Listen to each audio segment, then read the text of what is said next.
Ventures LLP के founder Rajesh Sehgal. Rajesh ji, बहुत शुक्रिया आपका समय देने के लिए। राजेश जी, सीज फायर हो गया, कुछ छिटपुट खबरें आ रही हैं वायलेशन की, लेकिन उनमें बहुत ज्यादा दम लग नहीं रहा है। आप जरा ये बताइए कि यहां से ग्लोबल फैक्टर काम करेंगे, अभी ड्राइव करेंगे बाजारों को, या फिर अब लोकल फैक्टर्स पर ज्यादा फोकस करना चाहिए? देखिए, लॉन्ग टर्म अगर आप देखें तो लोकल फैक्टर्स बहुत ज्यादा मायने रखते हैं, लेकिन अभी जो स्थिति चल रही है और जो एक्सटर्नल फैक्टर्स की हम बात कर रहे हैं, ग्लोबल फैक्टर्स की बात कर रहे हैं, उनका हमारे डोमेस्टिक कंपनीज की अर्निंग्स पर, मार्केट्स पर भी बहुत असर होगा। डॉलर फ्लोज, रुपी फ्लोज, हर इंडस्ट्री पे इसका प्रभाव है। तो इन दोनों को एक साथ ही में देखना है। इस समय आप इनको जुदा नहीं कर सकते, अलग अलग नहीं देख सकते।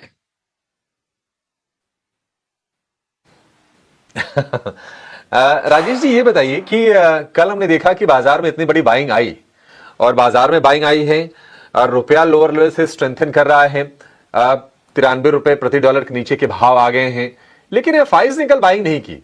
सेलिंग का ही फिगर आया, थोड़ा छोटा जरूर था, लेकिन नेट नेट सेल ही आया है। क्या कंसर्न है एफआईज को, या वो क्या ये चाहते हैं क्या कि जब सारे शहर के सिग्नल ग्रीन हो जाए तो अपनी गाड़ी निकालेंगे वो? देखिए, एफआई जो लोग हैं वो उन्होंने काफी भारी बिकवाली की है और कर रहे हैं।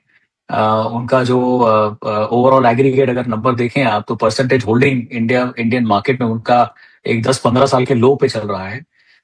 तो ऐसा नहीं है कि उनको इंडियन मार्केट से कुछ नाराजगी वगैरह है, बट इंडियन मार्केट को ये प्रूव करना होगा कि फॉरेन इन्वेस्टर्स के लिए एक बहुत अच्छा मार्केट है।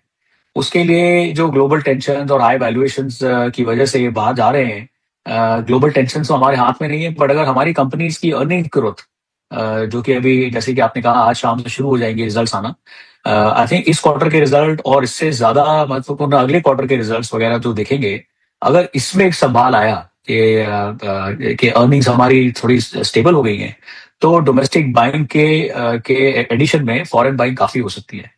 तो स्कोप तो बहुत ज्यादा है, लेकिन शुरुआत हुई नहीं है, बिकॉज सारे एफआई जो है आप देख रहे हैं कि China, Taiwan, south Korea in markets में इन्वेस्ट करते जा रहे हैं। उसका कारण ये भी है कि इन मार्केट्स में जो ये आजकल एक ट्रेंड बन गया है कि एआई कंपनीज को देखना है, आर्टिफिशियल इंटेलिजेंस कौन कर रहा है, डेटा फार्म्स कौन लगा रहा है, डेटा सर्वर फार्म्स कौन लगा रहा है। तो ये सब जो इकोसिस्टम है ये इंडिया में मौजूद नहीं है। ये सब चाइना, ताइवान, साउथ कोरिया में काफी एडवांस लेवल पर इनका काम हो रहा है। तो उसके देखते ये यूएस में इन्वेस्ट हो रहे हैं पैसे, डॉलर्स, और चाइना, ताइवान, साउथ कोरिया ऐसे मार्केट्स में काफी इन्वेस्टमेंट हो रही है।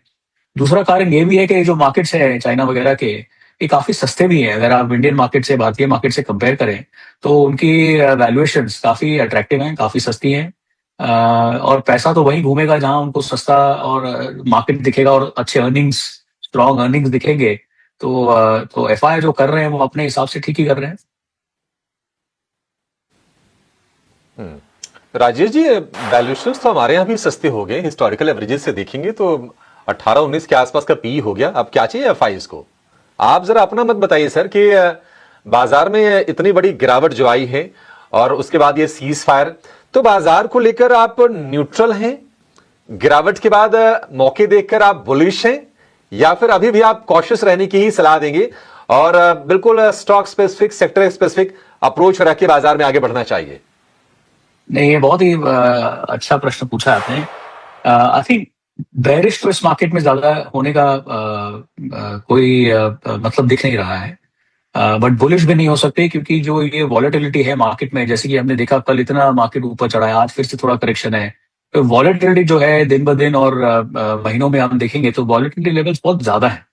तो इसके देखते और अर्निंग सीजन जो शुरू हुआ है, हमारा अप्रोच मार्केट में यही रहेगा कि सिलेक्टिव बाइंग हो, जहां पे काफी करेक्शन हुआ है और अर्निंग्स अच्छे आने की उम्मीद है या अच्छे अर्निंग्स आ रहे हैं और कंपनी के परफॉर्मेंस में इंप्रूवमेंट दिख रहा है। आई थिंक ऐसी कंपनीज ढूंढना है।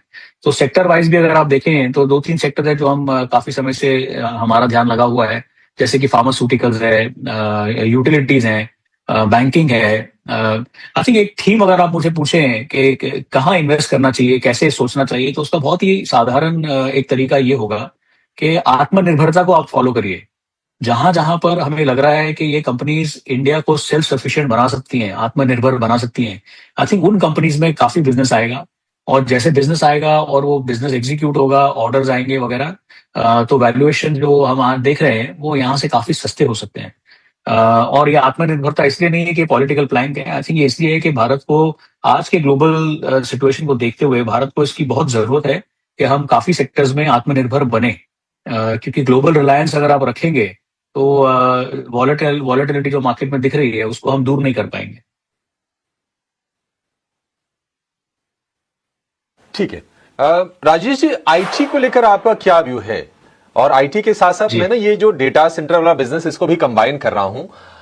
कहा यह जा रहा है कि मिडिल ईस्ट में जिस तरह से ईरान अमेरिकन कंपनीज को जो टारगेट कर रहा था, वहां पर इंफ्रास्ट्रक्चर को निशाना बनाने की आशंकाएं थी। जी अब उसके बाद हो सकता है कि डेटा सेंटर वाला जो स्पेस हो ना भारत में और ज्यादा बजिंग हो, यहां कंपनी शिफ्ट करते हुए दिखाई दी। तो आईटी को लेकर क्या आप सलाह देंगे निवेश करने की? क्योंकि अभी भी ईयर टू डेट 20% 25% सारी के सारी कंपनीज डाउन है, या फिर दूर रहें? जी हम क्यों समय खराब करें आईटी में जाके और वेट करें कि अब सिचुएशन बेहतर हो तब बेहतर हो? नहीं नहीं, ऐसा नहीं है। आईटी बहुत अच्छा सेक्टर है और आईटी ने पिछले 20-25 साल में काफी वेल्थ क्रिएट किया है हमारे भारतीय लोगों के लिए। और आगे चलते भी सिर्फ फर्क इतना होगा कि आईटी में हमें थोड़ा सिलेक्टिव होना पड़ेगा। हमें उन कंपनीज को ढूंढना है और उन कंपनीज में इन्वेस्ट करना है जहां ये एआई वगैरह के जो प्रोजेक्ट्स हैं वो लोग एग्जीक्यूट कर पाए। तो जो बड़ी कंपनीज हैं जैसे कि इन्फोसिस, टीसीएस वगैरह बड़ी कंपनीज इंडिया में जो हैं, आई थिंक ये तो वो ट्रांजिशन कर लेंगे। आज नहीं करेंगे, थोड़े धीरे करेंगे, कोई जल्दी कर लेंगे, बट वो ट्रांजिशन हो जाएगी। बट छोटी कंपनीज में अगर आप देख रहे हैं, आईटी सेक्टर अगर आप पूरा देखें तो उसमें काफी छोटी कंपनीज हैं, मिड कैप्स हैं, स्मॉल कैप्स हैं।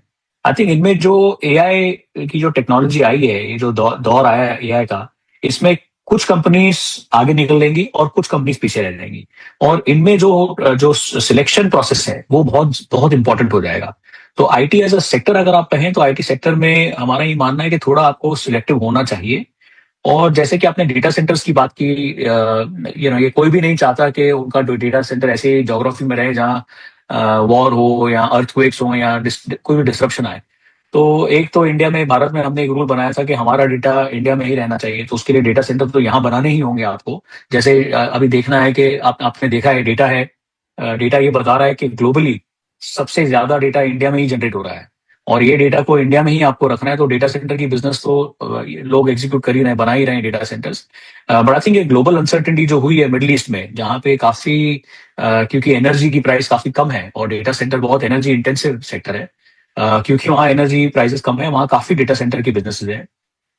ऐसा नहीं है कि सभी यहाँ आ जाएंगे, बट काफी बिजनेस यहाँ आने की उम्मीद तो जरूर है। हमें सिर्फ ये देखना है कि वो डेटा सेंटर्स को हम रिन्यूएबल एनर्जी से पावर कर सकते हैं कि नहीं, कितना किस हद तक कर सकते हैं। सोलर हो गया, विंड हो गई, एक्सेट्रा। जी राजेश जी, जब हम शॉपिंग करने जाते हैं तो सबका फोकस यही होता है, जो भारतीय जो मानसिकता होती है कि सस्ता मिल जाए और अच्छा मिल जाए। तो बाजार में तो चीजें बहुत सारी सस्ती हो गई हैं, तो इसमें कंफ्यूजन बस ये है कि अच्छा क्या है। आप जरा गाइड कीजिए सर, और अपने फेवरेट स्टॉक्स बताइए जो वैल्यूएशन वाइज और ग्रोथ वाइज आपको अट्रैक्टिव स्पेस में लग रहे हैं। जी जी। नहीं देखिए, वो ये भारतीय मेंटालिटी तो है कि अच्छा भी चाहिए, सस्ता भी चाहिए।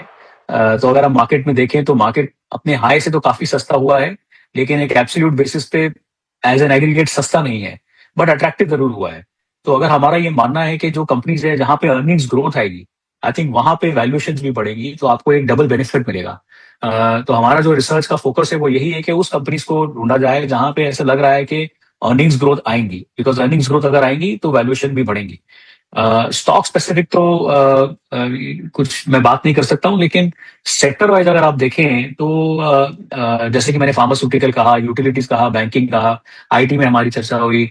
बट एफएमसीजी भी अगर आप देखिए तो काफी एफएमसीजी कंपनीज जो हैं उनकी जो प्राइसेस हैं वो काफी करेक्ट हुई हैं। वैल्यूएशन अभी भी मैं इसको चीप नहीं कहूंगा, बट रीजनेबल हैं। किसी काफी जगह अगर आप देखें तो, काफी नामों में देखें तो, एक उदाहरण के एग्जाम्पल की तरह तौर से अगर आप आईटीसी देखें, एफएमसीजी की बात करें तो उसकी वैल्यूएशन बहुत ही रीजनेबल हो गई, उसमें डिविडेंड यील्ड भी अच्छा है। ऐसा मैं रेकमेंड नहीं कर रहा हूँ, बट अगर आप एग्जाम्पल देखें तो ऐसी कंपनी हमें ढूंढनी है जहां कंपनी की क्वालिटी, उसकी बिजनेस की क्वालिटी बहुत ही अच्छी है, उनकी हिस्ट्री बहुत अच्छी है, वैल्यूएशन रीजनेबल है, डिविडेंड यील्ड का सपोर्ट है। आई थिंक ये कंपनीज ढूंढनी है हमें। ठीक है राजेश जी, बहुत शुक्रिया, आज आपने समय निकाला और इस ओके। अस्थिरता अनिश्चितता वाले माहौल में भी आपने लोगों का उत्साह बढ़ाया, मार्गदर्शन किया।